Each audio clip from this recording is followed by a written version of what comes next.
आज हम कक्षा 8 का पेपर सॉल्व करेंगे और इस पेपर का मीडियम हिंदी और इंग्लिश दोनों होगा। मैं दोनों मीडियम में एक्सप्लेन कर दूंगा और आप जब 8th बोर्ड का सॉल्व पेपर देने जाएंगे ना तो इसमें भी दोनों मीडियम में क्वेश्चन आएंगे, हिंदी और इंग्लिश दोनों मीडियम के क्वेश्चन आएंगे। तो जो पहला क्वेश्चन हमें दे रखा है कि नीचे 4 विकल्प दे रखे और उनमें से सही विकल्प को कोष्टक में भरना है।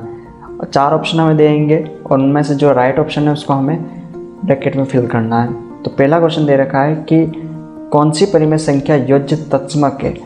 योज्य तत्समक यानी एडिटिव इन्वर्स। अब ये क्या होता है तो इसको हम समझेंगे। एडिटिव इन्वर्स या योज्य तत्समक का मतलब वो होता है कि वो संख्या जो हम किसी भी संख्या में प्लस कर देना तो उसका मान या उसकी वैल्यू कोई चेंज नहीं होगी। जैसे 5 + 0 किया तो यहाँ पे 5 की वैल्यू में कोई फ़र्क नहीं आया, लेकिन अगर मैं 5 में +1 कर दूँ तो 6 हो जाता है, ये रॉन्ग आंसर देगा। और 5 में -1 भी कर दूँ ना तो भी 4, यहाँ पे भी वैल्यू में अंतर आ जाता है। तो योज्य तत्समक या एडिटिव इन्वर्स का मतलब क्या होता है कि वो संख्या जो उस संख्या किसी भी संख्या में प्लस करने पर उसकी वैल्यू में कोई अंतर नहीं आएगा। तो यहाँ पे ऑप्शन नंबर ए अपना राइट हो जाएगा। 0 एडिटिव इन्वर्स या योज्य तत्समक है। अगला क्वेश्चन देखा है -5 का गुणात्मक प्रतिलोम। ठीक है, मल्टीपल इन्वर्स हमें निकालना है। तो -5 का गुणात्मक या मल्टीपल इन्वर्स जब पूछे ना, मल्टीप्लिकेटिव इन्वर्स, तो उसमें हम इसका रेसिप्रोकल कर देंगे, इसका उल्टा कर देंगे। -5 का उल्टा क्या होगा तो इसके -5 के नीचे कुछ नहीं तो 1। अब इसका उल्टा करना है ना तो 1 ऊपर चला गया, -5 नीचे आ गया। तो ऑप्शन नंबर सी इसका राइट आंसर होगा। अगला क्वेश्चन दे रखा है कि समीकरण 6x = 12 का हल है।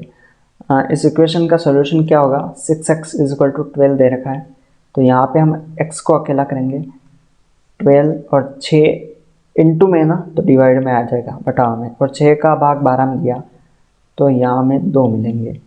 तो सी इसका राइट आंसर होगा। अगला क्वेश्चन दे रखा है कि 3/x या 3/x = -3 है। करेक्ट वैल्यू ऑफ x, यहाँ पे x की जो सही वैल्यू है वो अपने को निकालनी है। तो x की सही वैल्यू का मतलब x अकेला होना चाहिए। तो इस कंडीशन में जो ऑप्शन दे रखे हैं उसमें क्या दे रखा है कि देखो जैसे अपने को क्वेश्चन दे रखा है 3/x = -3। अगर हम x को अकेला करें तो ये -3 इसके नीचे आ गया और x ऊपर चला गया। अब यहाँ पे ये ध्यान देना, इसको हम ऐसे लिख सकते हैं x = 3/-3।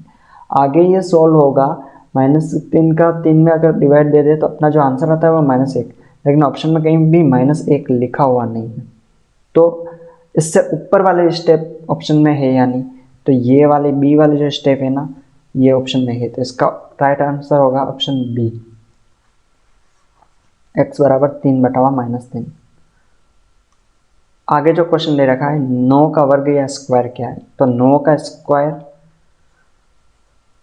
9 को 9 से मल्टीप्लाई किया 81। तो ऑप्शन नंबर सी इसका राइट आंसर होगा।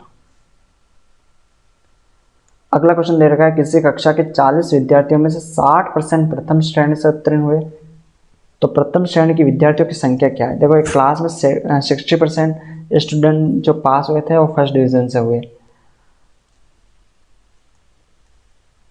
और आउट ऑफ 40%, देखो यहाँ क्वेश्चन में मिस्टेक है, 40 विद्यार्थियों में से 60% फर्स्ट डिवीज़न से पास हुए। तो हमें पता करना कि फर्स्ट डिवीज़न में रियल में कितने स्टूडेंट पास हुए।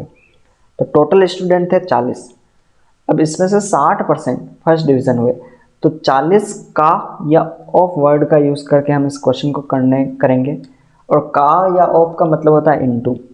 तो 40 के 60% फर्स्ट डिवीज़न थे, तो इसको निकालने का तरीका ऐसा होता है कि जो परसेंटेज दे रखे उसको 40 से इंटू करते हैं। तो जैसे देखो यहाँ पर होता है परसेंटेज का साइन, ये हटा तो अपॉन में आ गया 100। अब 0 से 0 कैंसिल आउट होगा, 0 से 0 कैंसिल आउट होगा, 6 को 4 से मल्टीप्लाई किया तो 24। इसका मतलब 24 स्टूडेंट फर्स्ट डिवीज़न से पास हुए। तो ऑप्शन नंबर बी अपना राइट होगा। अगला क्वेश्चन दे रखा है 2 की पावर -4 का गुणात्मक मल्टीप्लिकेटिव इन्वर्स क्या होगा। तो मैंने पहले ही बोला कि इसको अपने को उल्टा करना है।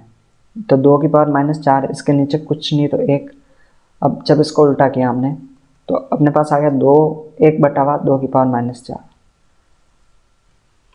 अब यहाँ पे ध्यान देना कि जब हम इसको उल्टा करते हैं ना तो इसकी जो पावर है वो माइनस से प्लस में बदलती है। तो यहाँ पे 2⁻4 हो गई, और 2⁻4 का मतलब 2 इंटू 2 इंटू 2 इंटू 2। और इसको जब हम सॉल्व करेंगे तो 2 को 2 से गुणा किया 4, 4 दूनी 8, 8 दूनी 16। तो यहाँ पे ऑप्शन नंबर डी अपना राइट होगा। अगला क्वेश्चन है कि 12⁻0 इसकी वैल्यू क्या है। तो देखो, अगर किसी की पावर 0 है ना तो उसका सीधा आंसर होता है 1, है ना। 12 की घात 1 है तो इसका आंसर हो गया 1, यानी ऑप्शन नंबर बी राइट होगा। चाहे कोई भी संख्या ले, जैसे 5 की पावर 0 है तो इसका आंसर भी 1 ही होगा। अगला क्वेश्चन दे रखा है कि 12x, 36 का सारा गुणनखंड क्या है। कॉमन फैक्टर क्या है 12x और 36 के। तो यहाँ पे देखो 12x है ना, इसके अपन टुकड़े करेंगे। तो 2 का 12 में भाग दिया 6 बार, 2 का 6 में भाग दिया 3 बार, 3 का 3 में भाग दिया 1 बार। तो जो टुकड़े मिले वो है 2 इंटू 2 इंटू 3 इंटू ये x है ना, वो इंटू में वापस आएगा। अब 36 के टुकड़े करेंगे हम। तो 36 में वापस 2 के भाग 2 का डिवाइड देंगे। तो 18 बार, 9 बार, 3 बार और 1 बार। तो यहाँ आया 2 इंटू 2 इंटू 3 इंटू 3। अब देखो, इसने पूछा है कि इनके सार्व गुणनखंड या कॉमन फैक्टर क्या है। तो दोनों में से कॉमन क्या आ रहा है, एक तो 2 आ रहा है, दूसरा ये वाला 2 आ रहा है, और ये 3 आ रहा है। अब हम इनको मल्टीप्लाई करेंगे। तो 3 को 2 से गुणा किया 6, 6 को 2 से गुणा किया 12। तो इसका जो राइट आंसर होगा वो ए वाला होगा। अगला क्वेश्चन दे रखा है कि नीचे दिए गए आलेख में आलेख कौन सा है, which type of graph in figure. ये कौन सा वाला ग्राफ दे रखा है। तो देखो, ये है ना, यहाँ पे ये आयत बने हुए हैं, रेक्टेंगल है ना, तो इसको हम बोलते हैं आयत चित्र या हिस्टोग्राफ। तो ऑप्शन नंबर बी इसका राइट होगा। अगला क्वेश्चन दे रखा है संख्या 10 इंटू 5 प्लस 6 का सामान्य रूप क्या, जनरल फॉर्म क्या 10 इंटू 5 प्लस 6 की। तो 10 इंटू 5 प्लस 6, पहले इसको मल्टीप्लाई करेंगे। 10 को 5 से मल्टीप्लाई किया 50 प्लस 6, 50 में 6 प्लस किए तो 56। तो ऑप्शन नंबर बी इसका राइट आंसर होगा। अगला क्वेश्चन दे रखा है कि कोई संख्या 10 से विभाजित है, मतलब किसी भी कोई नंबर है और डिविजिबल बाय 10, 10 से अगर उसका डिवाइड जाएगा तो कंडीशन क्या होगी। तो पहला ऑप्शन दे रखा है संख्या के अंकों का योग 10 हो, sum of digit of number is 10। मान लो हम जैसे एक संख्या ले लो, मैं 55। अब देखो, इन दोनों का प्लस करने पर 10 तो मिल रहे, लेकिन ज़रूरी थोड़ी कि इसमें 10 के भाग जाएगा, तो इसके बारे में 55 या 55 आएंगे ही नहीं। तो ये ऑप्शन तो अपना गलत हो गया। अगला है संख्या में इकाई के स्थान पर 0 और 5 हो, unit place number is 0 and 5। तो देखो, मान लो एक संख्या लिख ली मैंने 25, तो यूनिट प्लेस या इकाई के स्थान पे 5 है, लेकिन 10 के पहाड़ में 25 आते भी नहीं, तो ये ऑप्शन भी अपना रॉन्ग हो रहा है। अगला है संख्या में इकाई के स्थान पर सम संख्या हो, even number of at the unit place. ठीक है, तो यहाँ पे देखो, मान लो 6 4 ले लिया। अब देखो, यहाँ पे ये 4 इवन नंबर या सम संख्या है, सम संख्या यानी 2 का भाग जाता हो उस संख्या में, तो 4 में 2 का भाग जाता है, लेकिन इसमें भी हम 10 का भाग नहीं दे पाएंगे, 10 का पूरा भाग नहीं जाएगा, पॉइंट में ज़रूर जाएगा, तो ये ऑप्शन भी रॉन्ग होगा।